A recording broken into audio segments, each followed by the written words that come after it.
हिंदी में यूपीएससी की तैयारी से संबंधित प्रोग्राम्स को देखने के लिए सब्सक्राइब करें स्टडी IQIAS हिंदी। अगर आपको इतिहास की तैयारी करनी हो और एग्जाम हो आपके सामने यूपीएससी का, और जैसा कि मालूम है कि यूपीएससी का एग्जाम बहुत ही नज़दीक आने वाला है, तो ऐसे में जब आपके पास समय बहुत कम बचा है और महत्वपूर्ण सब्जेक्ट जो कि हिस्ट्री है और जिसके बारे में आपको मालूम है कि पिछले कुछ वर्षों में लगातार ये जब हिस्ट्री की बात करी जाती है तो उसमें आधुनिक भारत का जो ये इतिहास है इसके क्वेश्चंस की संख्या जो है वो बढ़ रही है, अगर 2022 को केवल छोड़ दिया जाए तो इस तरीके की समस्या से निपटने के लिए ही हम आपके सामने एक ज़बरदस्त सेशन लेकर के आए हैं, जिसमें हम कंप्लीट मॉडर्न इंडियन हिस्ट्री यानी पूरा संपूर्ण आधुनिक भारत का इतिहास जो है वो एक ही वीडियो में हम कवर करेंगे। एक ही कंटिन्यूअस लेक्चर में आपको सारा का सारा 1498 से लेकर के सन 1947 जब तक भारत को आज़ादी नहीं मिल जाती है तब तक के जितनी भी महत्वपूर्ण घटनाएं हैं उसको प्रीलिम्स और मेंस के एस्पेक्ट से हमने यहाँ पर कवर करने का पूरा प्रयास किया है। इस एक वीडियो को आप देख सकते हैं रविवार सुबह 10 बजे से लेकर के कंटिन्यूअस जब तक ये चलेगा। अमूमन इसमें तकरीबन 11 घंटे की ये क्लास होगी या 12 घंटे की क्लास होगी, तो सुबह 10 बजे से लेकर के लगभग शाम को 10 बजे तक या रात को 10 बजे तक कंटिन्यूअस ये पूरा हिस्ट्री हम कंप्लीट करेंगे। तो एक दिन आपको यूपीएससी के लिए निकालते हुए, मॉडर्न इंडियन हिस्ट्री के लिए पूरा एक दिन निकालते हुए रविवार को, इसी रविवार को आप जरूर आइएगा। सुबह 10 बजे से ये लेक्चर चलेगा शाम को 10 बजे तक। अब इस लेक्चर की टाइमलाइन को उसमें जाने से पहले 10 घंटे में हम आपको क्या बताने वाले हैं, किन किन चीज़ों को कवर करेंगे, कौन कौन से इवेंट्स उसमें आ रहे होंगे, हिस्ट्री को किस तरीके से पढ़ाने का मैंने प्रयास किया है, बताने समझाने का प्रयास किया है, उसके बारे में आइए सबसे पहले जान लेते हैं उसकी टाइमलाइन। नमस्कार, स्टडी IQIAS हिंदी में आप सभी लोगों का बहुत बहुत स्वागत है। मैं हूं विरत दुबे। आज हम एक बहुत ही खास प्रोग्राम आपके सामने प्रस्तुत करने वाले हैं और जैसा कि आप देख पा रहे हैं कि ये रिलेटेड किससे है, आधुनिक भारत के इतिहास से। तो आधुनिक भारत के इतिहास जिसकी शुरुआत हम तकरीबन 1498 से लेकर के 1947 तक करते हैं, तो उस पूरे के पूरे टाइमलाइन को एक साथ एक ही वीडियो के अंदर इस पर्टिकुलर प्रोग्राम में हम आपके लिए लेकर के आ रहे हैं।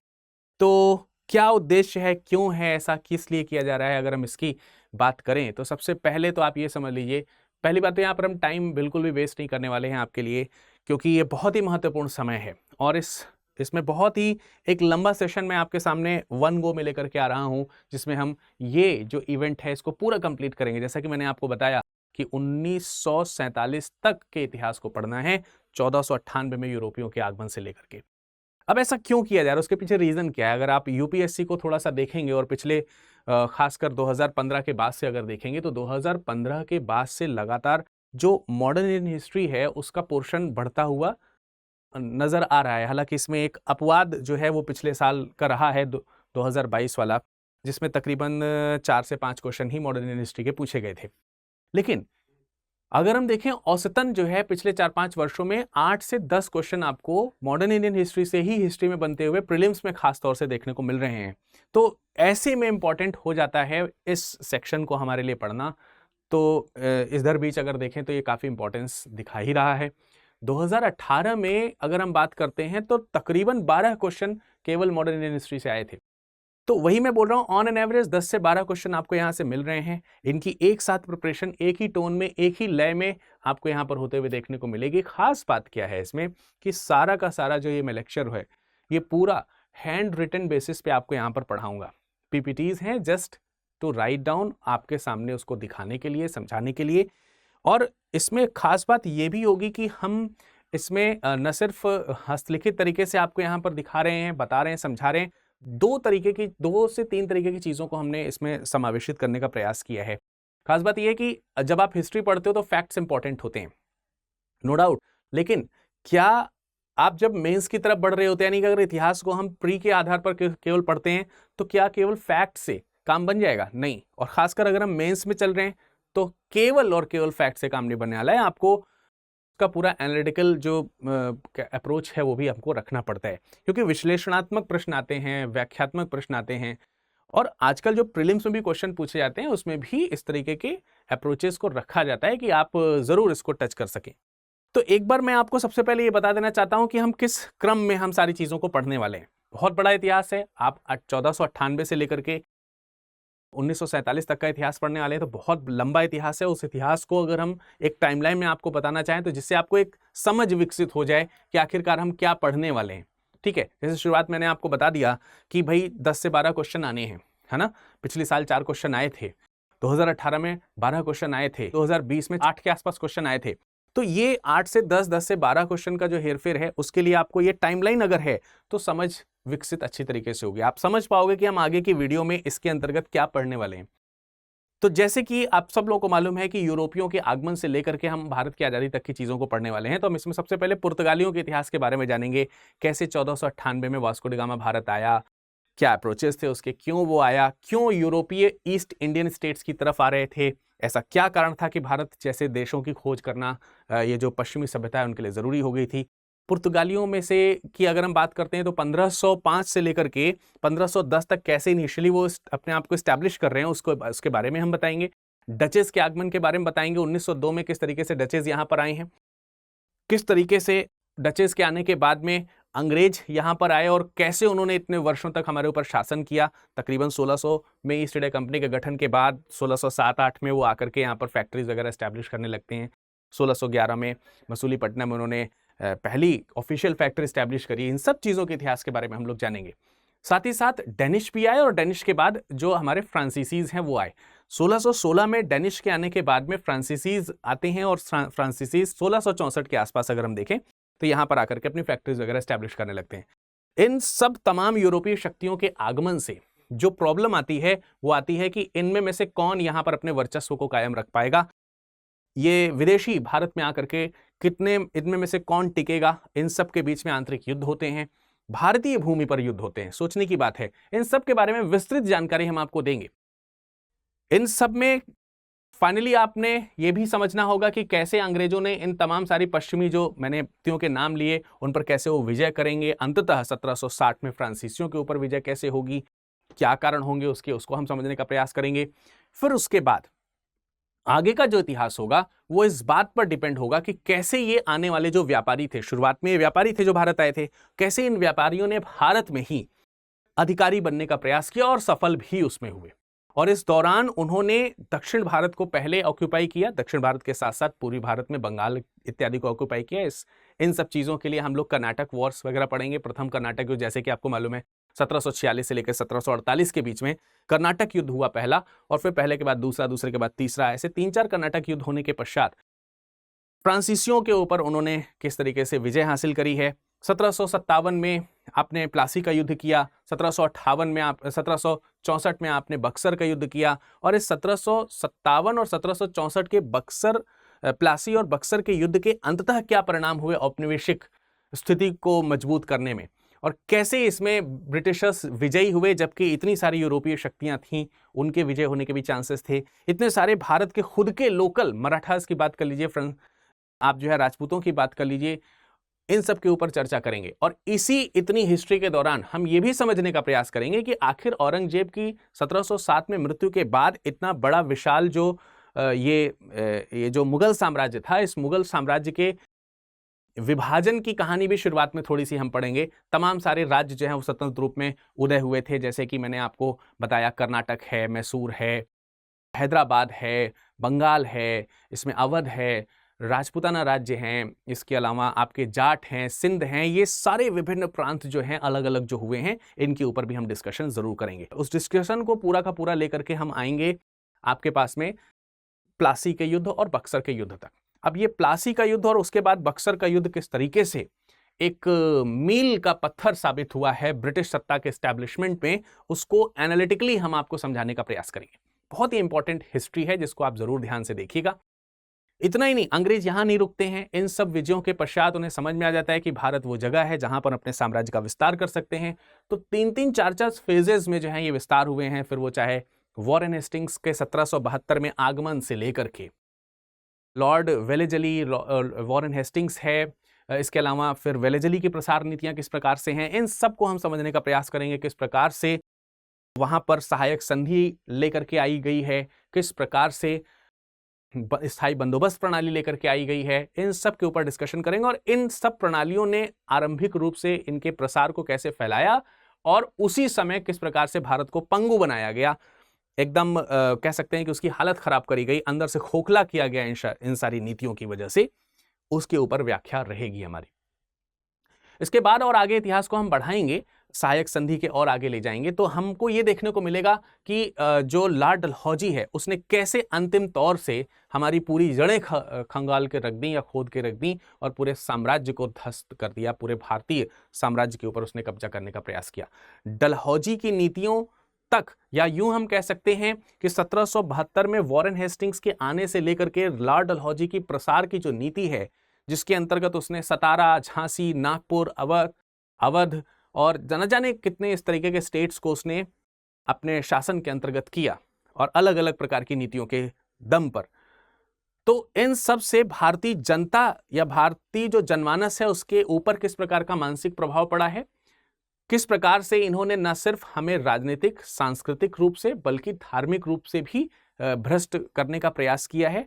और हम ये जानने का प्रयास करेंगे कि कैसे 1772 में लॉर्ड, कह सकते हैं कि जो वॉरेन हेस्टिंग्स जो है उसके आने से लेकर के लॉर्ड डलहौजी के जाने तक किस प्रकार की प्रसार की नीतियां अपनाई गई, जिसका प्रत्युत्तर या प्रभाव जो है वो 1757 की क्रांति के तौर पर हमको देखने को मिला।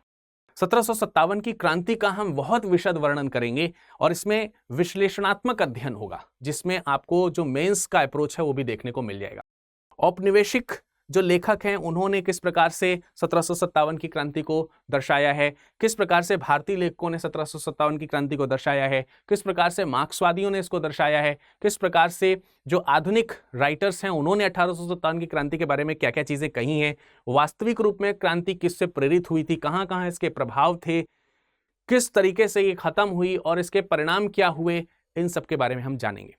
लेकिन जब 1857 की क्रांति की बात करते हैं तो इससे पहले और इसके बाद दो चीजों पर हमें गौर करना है। 1857 की क्रांति से पहले जन जागरण का एक काल आया, जिसमें आप राजा राम मोहन राय का नाम लिए बगैर इतिहास को कंप्लीट ही नहीं कर सकते हैं।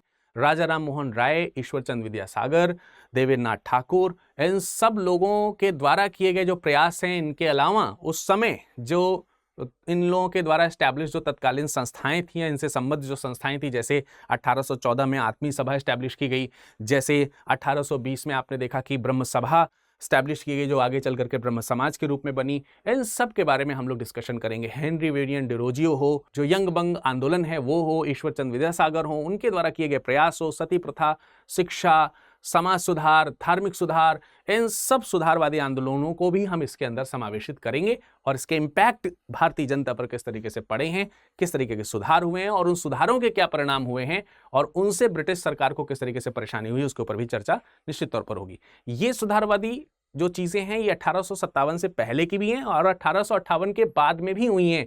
जैसे 1858 के बाद में आप बात करोगे तो तमाम सारे जो इवेंट्स हैं आपको 1858 के बाद भी देखने को मिलेंगे। इसमें स्वामी विवेकानंद हैं, रामकृष्ण परमहंस जी हैं, बहुत सारे सुधार हमको यहाँ पर देखने को मिलते हैं। ब्रह्म समाज को आगे चल करके केशव चंद्र सेन जी ने किस प्रकार से 1866 में उसे शुद्धिकरण किया है, दयानंद सरस्वती ने किस तरीके से आर्य समाज के 1875 में एस्टैब्लिशमेंट किया है, थियोसॉफिकल सोसाइटी की हम बात करेंगे यहाँ पर, उसने किस प्रकार से सुधारवादी कार्यक्रम किए हैं, रिलीजियस रिफॉर्म्स किस तरीके से किए हैं, अलीगढ़ मुस्लिम यूनिवर्सिटीज़ का एस्टैब्लिशमेंट कैसे हुआ है, मौलाना जी की बातों को हम समझने का प्रयास करेंगे। तो इन अलीगढ़ आंदोलनों को हम समझने का प्रयास करेंगे। इन सब से होने वाले जो धार्मिक सुधार आंदोलन है उसको हम इसमें हिस्ट्री में इंक्लूड कर रहे होंगे।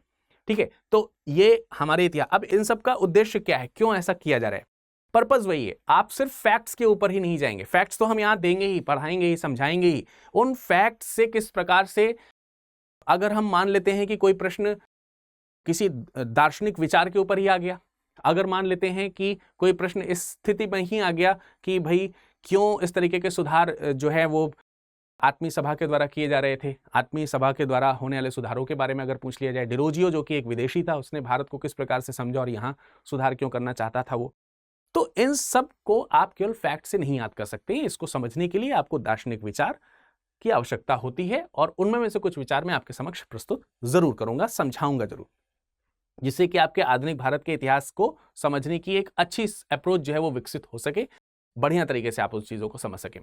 उसके बाद अगर हम जैसे कि मैंने सुधारवादी आंदोलनों के बारे में बताया, उसके बाद इन सब चीजों से एक पढ़ी लिखी जनता का औपनिवेशिक शासकों के समक्ष आना औपनिवेशिक शासकों का इसके प्रति अत्याचार करना, इसके परिणाम स्वरूप किस तरीके से 1857 की क्रांति जब हुई है तो 1857 की क्रांति के पश्चात किस प्रकार से ब्रिटिश ईस्ट इंडिया कंपनी के शासन का अंत होना और किस प्रकार से 1858 के एक्ट के माध्यम से जो ब्रिटिश राज है उसका उदय होना, और ब्रिटिशर्स का यह समझना कि अगर हमें इनके ऊपर शासन करना है तो एक ऐसी नीति का पालन करना पड़ेगा जिसमें दिखावा भी हो और इनके साथ हम थोड़ा सा तालमेल बैठा सकें।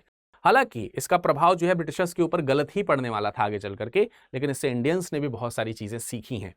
जैसे कि आप देखोगे 1885 में आपने इंडियन नेशनल कांग्रेस का एस्टैब्लिशमेंट किया। 1885 में इंडियन नेशनल कांग्रेस 1885 से लेकर के 1905 तक किस प्रकार से उसकी उदारवादी जो प्रक्रियाएं हैं और उनसे होने वाले जो परिणाम हैं उनको हम लोग समझेंगे। 1905 में किस प्रकार से इंडियन नेशनल कांग्रेस का टेम्परामेंट चेंज होता है उसको हम समझने का प्रयास करेंगे। वो टेम्परामेंट क्यों चेंज हुआ, उसका बेसिक जो रीजन आपको देखने को मिलता है वो बंगाल विभाजन है। नो डाउट हम बंगाल के विभाजन को बगैर टच किए हुए आगे बढ़ ही नहीं सकते हैं। तो जो बंगाल का विभाजन है लॉर्ड कर्जन के द्वारा, उसके अनाउंसमेंट, उसके बाद उसके विरोध में होने वाले रक्षाबंधन दिवस, इन सब पर विस्तृत व्याख्या जो है यहां पर प्रस्तुत की गई है। और उससे जन सुधार किस प्रकार से हुआ है, प्रारंभिक जन आंदोलन किस प्रकार से हुए हैं, जैसे स्वदेशी मूवमेंट का शुरू होना, तमाम सारी स्वदेशी संस्थाओं का विकास होना, बैंकों का खुलना, कारखानों का खुलना, इन सब चीजों के बारे में हम लोग जरूर वहां पर जान रहे होंगे। ये इसके प्रभाव के रूप में हम लोग समझेंगे कैसे 1905 का जो विभाजन हुआ है, जो बंगाल का विभाजन हुआ है, उसके किस प्रकार के परिणाम रहे।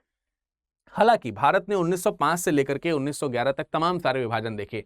जैसे 1905 में आपने बंगाल विभाजन देखा, इसका प्रभाव किस तरीके से कांग्रेस के ऊपर पड़ा, किस प्रकार से संप्रदायवाद का उदय हुआ, किस प्रकार से सांप्रदायिक बंटवारे हमको कांग्रेस के अंदर 1906 में ढाका में मुस्लिम लीग के गठन के तौर पर देखने को मिला, किस तरीके से 1907 के सूरत अधिवेशन के में कांग्रेस की दो जो प्रमुख विचारधाराएं थी उसमें विभिन्नता के आधार पर उसके बंटवारे को दिखाया गया है। 1907 में जो सूरत अधिवेशन हुआ उसमें गरम दल और नरम दल और उनके विचारों और उनके मातृभूमि के सर्विंग करने के जो तरीके थे, उन सब चीजों के बारे में हम यहाँ पर डिस्कशन कर रहे होंगे। इन द मीनवाइल आप जब 1911 में आते हैं तो ब्रिटिशर्स के द्वारा वो ओछापन, जिसमें जॉर्ज पंचम यहाँ भारत आएंगे, कलकत्ता ट्रांसफर करेंगे, कलकत्ता से राजधानी को दिल्ली ट्रांसफर करेंगे, बंगाल का एकीकरण करेंगे, 1916 में किस प्रकार से लखनऊ समझौता होगा, किस प्रकार से जो है ये सारी कहानियां गठित होंगी, उसके क्या परिणाम होंगे, और स्वाभाविक सी बात है हम उसके ऊपर चर्चा कर रहे होंगे। इन्हीं सब चीजों के बीच में इतने तमाम सारे आंदोलन और क्रांति होने के पश्चात भी जब ब्रिटिश सरकार हमारे जो भारतीय हैं उनके ऊपर दबाव बनाने में सफल हो जाती है और भारतीय निराश हो जाते हैं कि हम इनसे लड़ के भी देख चुके हैं, हम इनका सहयोग करके भी देख चुके, हम इनके प्रति आंदोलन करके भी देख चुके, हम स्वदेशी अपना के भी देख चुके, हम विदेशी चीजों का बहिष्कार करके भी देख चुके, लेकिन ब्रिटिशर्स अभी भी हम पर हावी हैं। जब ये एक उदासीन समय आया, उसी समय एक कह सकते हैं कि एक विशिष्ट मानव जो है हमारे इस देश में प्रवेश करते हैं, हमारे देश में जन्म लेते हैं और उनके प्रभाव जो है वह यहाँ पर प्रवेश करते हैं, या यूं कह सकते हैं कि गांधी जी के आगमन का ये काल शुरू हो जाता है। 1915 में गांधी जी का अफ्रीका से आना, अफ्रीका में किए गए आंदोलनों के प्रभाव से प्रभावित होकर के भारत में उसको समझना, 1 साल तक भारत का भ्रमण करना, साबरमती आश्रम की स्थापना करना, और इसमें तमाम सारे जो जनवादी जो नेता हैं, राष्ट्रवादी जो नेता हैं, उनका गांधी जी के साथ जुड़ना और उसके परिणाम स्वरूप प्रारंभिक क्षेत्रीय आंदोलन, जैसे कि 1917 में आपने देखा कि किस प्रकार से चंपारण आंदोलन हुआ, 1918 में आपने देखा कि किस प्रकार से अहमदाबाद मिल आंदोलन होगा, उसके बारे में हम देखेंगे। 1918 में खेड़ा आंदोलन के बारे में हम समझने का प्रयास करेंगे और इन क्षेत्रीय आंदोलनों से अंग्रेजों को मुंह की खानी पड़ी और गांधी जी के प्रभाव का वहां पर वर्णन हुआ, और वो भी बिना किसी हथियार के। आप सोच सकते हैं, लेकिन गांधी जी का कहना है कि हमने एक विचित्र हथियार का इस्तेमाल किया है। दुनिया जरूर कहती है कि उन्होंने किसी हथियार का इस्तेमाल नहीं किया, लेकिन बेशक जिस हथियार का उन्होंने इस्तेमाल किया, इससे घातक हथियार आज तक नहीं बना, और वो हथियार था सत्य और अहिंसा का, और उसको प्रयोग करने का तरीका था सत्याग्रह। तो प्रयोग करने के तरीके और हथियारों के नए वेपन्स के इंट्रोडक्शन से किस प्रकार के चेंजेस हमको देखने को मिले, और इसी के तत्काल बाद ब्रिटिशर्स किस तरीके से बौखलाए, किस तरीके से उन्होंने दमनकारी नीतियों का जो है प्रारंभ कर दिया, किस तरीके से उन्होंने 1914 में जो प्रथम विश्व युद्ध हुआ था गांधी जी का, उसमें गांधी जी के साथ में किस तरीके से डीलिंग हुई कि ठीक है, इस युद्ध के बाद हम भारत को आजाद कर देंगे, ये समस्त कहानियों को समझने का हम प्रयास करेंगे। हालांकि इसके बाद जब ब्रिटिशर्स 1918 में जब ये प्रथम विश्व युद्ध जीत जाते हैं तो उसके पश्चात उन्होंने किस प्रकार से हमको धोखा दिया है, इसके बारे में हम लोग समझने का प्रयास करेंगे। ये सब तमाम सारी जो घटनाएं घटित हुई हैं उनको हम लोग अच्छी तरीके से देखेंगे। इन द मीनवाइल हम ये भी समझने का प्रयास करेंगे कि भाई ये जो दमन हुआ उसका प्रतिकार कैसे भारतीयों ने किया, किस प्रकार से उसका प्रतिकार भारतीयों ने किया है, और इस प्रतिकार के परिणाम स्वरूप 1920 में किस प्रकार से, 1919 में किस प्रकार से जलियांवाला बाग हत्याकांड हुआ, रॉलेट एक्ट आया, रॉलेट एक्ट जैसा काला कानून आया, जलियांवाला बाग हत्याकांड हुआ, और फिर गांधी जी ने एक समग्र राष्ट्रीय आंदोलन को यहां पर चलाने का प्रयास किया, जो कि आपको असहयोग आंदोलन के रूप में देखने को मिलता है। हालांकि आगे चल करके 1922 में चौरी चौरा हत्याकांड के पश्चात गांधी जी ने उस आंदोलन को वापस ले लिया और उन्हें पूरे राष्ट्र में कई सारे ऐसे राष्ट्रवादी थे जो पहले उनके सहयोगी थे, बाद में उनकी इस वापसी की घटना के कारण उन्हें इस बात से यह करना पड़ा कि भाई विरोध झेलना पड़ा उसमें। ठीक है, सुभाष चंद्र बोस जी हों या फिर दूसरे मानववादी जो नेता हैं, राष्ट्रवादी जो नेता हैं, उन सब लोगों ने इसके ऊपर आक्रोश प्रकट किया, लेकिन गांधी जी अपने बात पर डटे रहे। उसके क्या कारण थे उसको हम समझने का प्रयास करेंगे। लेकिन इस शांतिवादी काल में इसी कांग्रेस से, इन्हीं गांधी जी के विचारों से अलग होकर के, लेकिन शांतिपूर्वक तरीके से ही राजनीतिक जो पहल है वो होनी हमको देखने को मिलती है। जैसे 1923 में CR दास और मोतीलाल नेहरू जी के द्वारा स्वराज पार्टी के गठन होने की बात है। और इसके अलावा अगर हम देखेंगे तो उसी समय, तत्कालीन समय में ही क्रांतिकारियों के उदय की बात है। ब्रिटिशर्स को हमें चुप नहीं बैठने देना है, राजनीतिक तौर पर हम उनको परेशान करेंगे, क्रांतिकारी तौर पर हम उनको परेशान करेंगे। HRA का गठन किस प्रकार से हुआ है, कौन कौन लोग उसमें शामिल थे और उसके परिणाम क्या हुए, किस प्रकार से जो लूट है वो हमको देखने को मिली है, तो उसको समझने का प्रयास करेंगे। और साथ ही साथ ये भी देखने का प्रयास करेंगे HRA कैसे कन्वर्ट हुआ HSRA में। अब HSRA में S का जो योगदान है वो सोशलिस्ट से है, यानी कि वहां पर एक नई जो कांग्रेस की विचारधारा एक बार फिर से आने को मिल रही है, जिसमें हम पूंजीपतियों के विरोध के आंदोलन देखेंगे, समाजवाद के उदय के आंदोलन देखेंगे, कम्युनिस्ट पार्टी के गठन की हम बात करेंगे। 1925 में कम्युनिस्ट पार्टी का गठन हुआ, 1923 में आपने स्वराज पार्टी का गठन देखा। तो इनके विचार क्या हैं, क्यों ये जन्म लिए हैं, क्या इसके पीछे कारण रहे होंगे, इन सब चीजों की व्याख्या हमको वहां पर समझने को मिलेगी। साथ ही साथ ये 1922 से लेकर के गांधी जी का जो प्रथम फेज है जो खत्म हो रहा है, 1922 से लेकर के 1928 के बीच में क्रांतिकारी और राजनीतिक जो इंटरफेरेंस है, जो यहां पर हमको देखने को मिल रही है ब्रिटिशर्स के कामकाज में, उससे ब्रिटिशर्स किस तरीके से परेशान हुए और इसका परिणाम जो है वो किस प्रकार से सामने आया, वो आपको देखने को मिलेगा 1927 में साइमन कमीशन के रूप में। साइमन कमीशन का पुरजोर विरोध भारत में, साइमन कमीशन पहले आया बंबई में 3 फरवरी 1928 को, और उसके बाद वो लाहौर गया 3 फरवरी 1928 में। बंबई में पुरजोर विरोध होने के बाद में साइमन कमीशन जो है जब लाहौर जाता है 30 अक्टूबर को, वहां पर लाला जी की उनकी हत्या हो जाती है, उनके ऊपर लाठियों से अत्याचार होता है, और उससे प्रेरित होकर के HSRA का किस प्रकार से इवेंट हमको देखने को मिलता है उसके बारे में समझने का प्रयास करेंगे। खैर, इसी दौरान गांधी जी की वापसी फिर से होती है, और गांधी जी की वापसी के पश्चात उनका जो सेकंड फेज है वो हमको देखने को मिलता है। गांधी जी ने आकर के 1930 में नमक आंदोलन क्यों चलाया, क्यों दांडी यात्रा करी, क्यों इतनी दूर वो पैदल गए साबरमती से दांडी तक, क्यों नमक को लेकर के ही उन्होंने अपने आंदोलन को का लक्ष्य रखा। और दूसरे तरीके भी हो सकते थे कानून तोड़ने के, लेकिन नमक कानून तोड़ने के पीछे प्रमुख कारण क्या था, उन सबको हम समझने का प्रयास करेंगे। इसके परिणाम स्वरूप गांधी जी बाद में फिर से गिरफ्तार हुए, लेकिन यह आंदोलन इतना बड़ा हुआ कि ब्रिटिशर्स को एक बार फिर से भारतीय राजनीतिज्ञों से बातचीत करनी पड़ी, और इसके लिए लंदन में 3 गोलमेज सम्मेलन हुए, जिसमें पहली बार गांधी जी नहीं गए। उसके बाद 1930 से लेकर के 1932 के इस 3 गोलमेज सम्मेलनों में से दूसरा जो गोलमेज सम्मेलन था वो महत्वपूर्ण था, जिसमें कांग्रेस ने पार्टिसिपेट किया गांधी जी के रूप में, लेकिन गांधी जी को वहां पर फिर से छला गया। परिणाम स्वरूप वहां पर आने वाला 1932 का सांप्रदायिक पंचाट और गांधी जी और अंबेडकर जी के बीच में होने वाले पूना पैक्ट के बारे में भी हम जरूर जानेंगे। साथ ही साथ इस पैक्ट के होने से पहले और 1932 में गांधी जी को मनाने के लिए गांधी और इरविन, जो कि तत्कालीन वायसराय था उस समय भारत का, उनके बीच होने वाले जो समझौते थे उसके बारे में भी हम जरूर समझेंगे। खैर, जब गांधी जी गिरफ्तार हो गए, गांधी जी का जो पूना पैक्ट हुआ है अंबेडकर जी के साथ, उसके क्या परिणाम हुए। पूना पैक्ट 1932 में हुआ है, और 1932 के बाद बहुत तेजी से राजनीति जो है भारत में बदलती हुई दिखाई देती है हमको, उसके ऊपर हम लोग जरूर गौर करेंगे। 1939 में इसी बीच द्वितीय विश्व युद्ध शुरू हो जाता है। द्वितीय विश्व युद्ध के परिणाम स्वरूप अगर आप इसी बीच देखोगे तो 1941 में जो सुभाष चंद्र बोस जी हैं वो विदेश जाते हैं। वहाँ पे जो रूस है या फिर जो जिसको हम बोल सकते हैं यूएसएसआर उस समय हुआ करता था, उससे मुलाकात करते हैं, लेकिन यूएसएसआर मित्र राष्ट्रों से मिल गया तो उनसे काम नहीं बना। फिर वहाँ से वो जर्मनी गए, जर्मनी से जापान जाने की यात्रा, जापान में सिंगापुर में उन्होंने किस तरीके से आज़ाद हिंद फौज का गठन किया है, आज़ाद हिंद फौज की सहायता से किस प्रकार से ऑलमोस्ट वो भारत से ब्रिटिश सांप्रदायवाद के खिलाफ लड़ने ही वाले थे, लेकिन 1945 में चूंकि जो है आपको मालूम है जापान की हार हो जाती है तो वो जो सहायता मिलनी थी जापान से वो नहीं मिल पाती है। लेकिन फिर भी आज़ाद हिंद फौज, नेताजी ये हमारे दिल में हमेशा अमर रहेंगे। और वो क्यों अमर रहेंगे, उनकी कहानी हम जरूर यहाँ पे पढ़ेंगे, समझेंगे, जानेंगे, उनके प्रयासों को सीखने का प्रयास करेंगे। उसके अलावा उस दौरान में जो दूसरे प्रमुख बड़े जो महत्वपूर्ण घटनाएं हैं जिसमें हम इसी घबराहट में कि ब्रिटिशर्स कहीं हार ना जाएं, ब्रिटिशर्स ने घोषणा कर दी कि भारत द्वितीय विश्व युद्ध में शामिल है, अपने आप ही घोषणा कर दी उस समय। उसके परिणाम स्वरूप भारत ने उसका विरोध किया। कांग्रेस ने 1937 में जो चुनाव हुए थे उस चुनाव में 7 जगहों को जीता था, उन 7 जगहों से अपने आप को बर्खास्त कर दिया, अपना मंत्रिपरिषद त्याग दिया। इसकी खुशी में जो मुस्लिम लीग है उसने मुक्ति दिवस मनाया। और इन सब चीजों से परेशान होकर के ब्रिटिशर्स ने एनी हाउ भारत से बातचीत करने का प्रयास किया।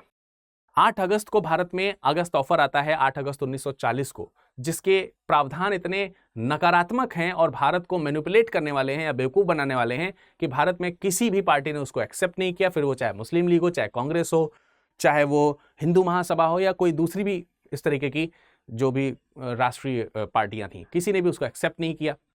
1940 में इस अगस्त ऑफर के विफल हो जाने के पश्चात एक बार फिर से स्टिफोर्ड क्रिप्स भारत आते हैं और क्रिप्स मिशन भारत आता है। क्रिप्स मिशन भी फेल हो जाता है। क्रिप्स मिशन के फेल होने के पश्चात गांधी जी एक बार फिर से एक्टिव होते हैं और 14 जुलाई 1942 को वर्धा में वर्धा मीटिंग होती है जहां पे फैसला लिया जाता है कि हम भारत छोड़ो आंदोलन शुरू करेंगे।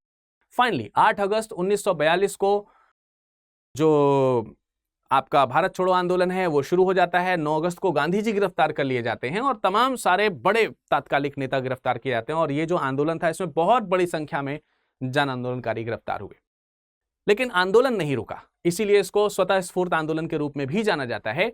और इसके पश्चात ये निश्चित हो गया कि अब भारत छोड़ना ही होगा। ब्रिटिशर्स के द्वारा 1946 में कैबिनेट मिशन भेजा जाता है। कैबिनेट मिशन 24 मार्च को भारत आएगा। वो तरीके बताएगा किस तरीके से हम अपनी पावर को भारत में ट्रांसफर कर सकते हैं।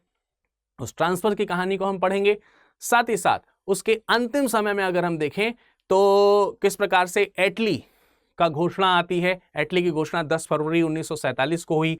उसमें क्या कहा गया कि भारत को वो कब आजाद करेंगे, लेकिन 1948 तक उन्होंने आजाद करने की बात कही थी। लेकिन उससे पहले ही आपने माउंटबेटन को भेज दिया है और माउंटबेटन ने 3 जून 1947 को ही भारत को आजाद करने की बात कह दी है और जिसके परिणाम स्वरूप भारत का विभाजन जो है वो हमको देखने को मिलता है और 2 राष्ट्र बन जाते हैं, भारत और पाकिस्तान। 14 अगस्त को पाकिस्तान और 15 अगस्त को भारत की आजादी का दिन हो जाता है। ये 15 अगस्त 1947 तक का जो ये इतिहास है, इस पूरे इतिहास को आप इसमें देखेंगे। तो आई होप कि इस छोटे से इंट्रोडक्शन में आपको यह समझ में आया होगा कि हम इस आधुनिक भारत के इतिहास में किस तरीके की टाइमलाइन को कवर करने वाले हैं, किन युद्धों को कवर करने वाले हैं, किस तरीके के विचार के साथ हम इसको पढ़ेंगे। क्या आपको ये महसूस हो पा रहा है कि इसमें आप प्रीलिम्स और मेंस को दोनों देख पाएंगे? मेरा ऐसा प्रयास जरूर रहेगा कि आप इसको प्रीलिम्स और मेंस के हिसाब से देख पाएं।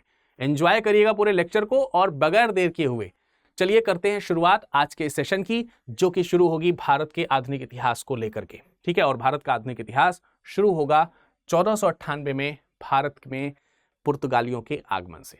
हिंदी में यूपीएससी की तैयारी से संबंधित प्रोग्राम्स को देखने के लिए सब्सक्राइब करें स्टडी IQ IAS हिंदी।